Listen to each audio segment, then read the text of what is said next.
Yaşıl meşelerin, dövlətin varın, ceyranlı cüyürlü göy oylaqların, şairin, aşığın, hər sənətkarın, dilimin əzbəri qara qoyunlu, adaqlar gözəli qara qoyunlu.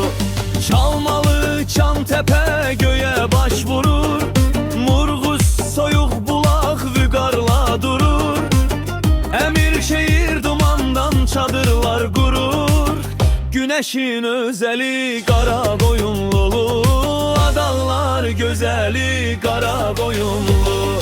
Anamsan, atamsan, babamsan mənim, ən gözəl elimsən, obamsan mənim, bir quşam isti yuvamsan mənim, sevimli məzəli qara qoyunlu, adaqlar gözəli qara qoyunlu.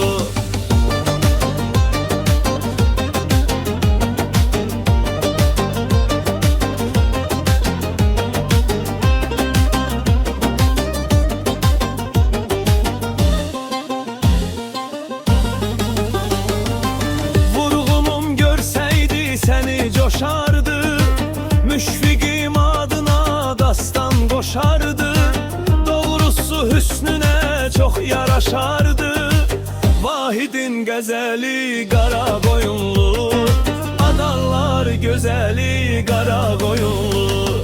Çaykənd, Gölkənd, Qaraqaya, Bəryabad, Yanıq pəyə görsə ürək olar şad, qoşa dayanıbdı salaqla Polad, dərd qəmim azalı qara qoyunlu, adaqlar gözəli qara qoyunlu.